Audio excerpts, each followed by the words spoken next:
If you're someone who's more scared of being disliked than failing, this video is for you. A lot of us grow up thinking that to be a good leader, we have to keep everyone happy, that being kind means saying yes, that staying small is safer than standing strong. But here's something to think about. Being liked doesn't always mean people trust you. And keeping the peace isn't always the same as doing what's right. So this isn't just an idea, it's something I see all the time. Smart, caring people stuck in a cycle that wears them out. I call it the over-responsibility loop. You notice someone's upset, you automatically think it must be something you've done, and this is so unbearable for you that you try to fix it before they even ask. You then make it your top priority to help them feel better. You might even start to feel annoyed, but you don't say anything and you bury your annoyance without fully understanding it. And the next time around, well, you just do it all over again. It looks like care. It might even feel like empathy, but underneath, there's fear. Fear of letting people down, fear of conflict, fear of being judged, perhaps being seen as selfish.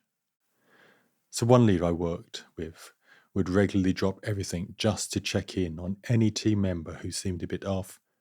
That person didn't have to ask for help, and rather than lead with curiosity, they led with assumptions that it had something to do with them and wanted at all costs for their member of staff to be all right so that they could get on with feeling good about themselves. And the thought that it was their fault was just unbearable. And as you can imagine, this was exhausting and taken up so much valuable bandwidth that other areas of business were neglected. It just wasn't sustainable. So if that's the loop, how are we playing it out? So let's look at the ways we unconsciously reinforce this mad merry-go-round. I call them the three masks of the likable leader. Number one, the caretaker. If they're okay, I'm okay. You check everyone else's mood before you look at your calendar. You do too much. You're the people pleaser extraordinaire.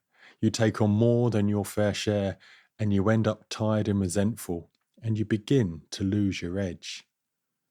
So this is the CEO who kept reworking her team's deliverables because she didn't want them to feel overwhelmed. They ended up dependent, and she ended up exhausted. Number two, the harmonizer.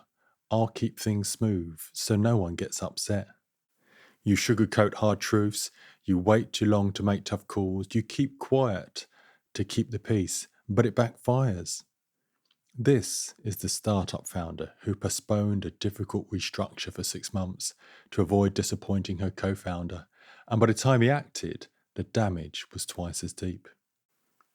So number three, the performer. If I'm perfect, I won't get rejected. You overthink, you try to impress, you hide parts of yourself so people don't judge you. Again, it's exhausting. This is the client who rehearsed her leadership script 12 times before presenting at team meetings every week. Her team saw polish, but not presence, and no one knew what she really stood for, only what she could perform. Now, these masks aren't faults, they're habits we picked up to feel safe. But being a real leader means being real, not perfect. So what does it look like to lead without the mask? Who would you be if you weren't trying to control how others feel? Where did you learn that being liked was the most important thing? What if you could let someone down and still stand tall? Now this work shows up in little moments, before a tough conversation, when you say no to something you don't want to do, and when you speak your truth instead of hiding it. Being a leader doesn't mean never messing up. It means you know how to make things right. It's okay if not everyone gets you. It's okay if someone is disappointed. What matters is staying honest, staying clear, staying grounded. Instead of asking, do they like me? Try asking, am I being true to what I believe? If this connected with you, drop something in the comments. You might want to answer, which mask have you been wearing? What would it look like to lead without it? Thanks for watching. Keep leading by keeping it real.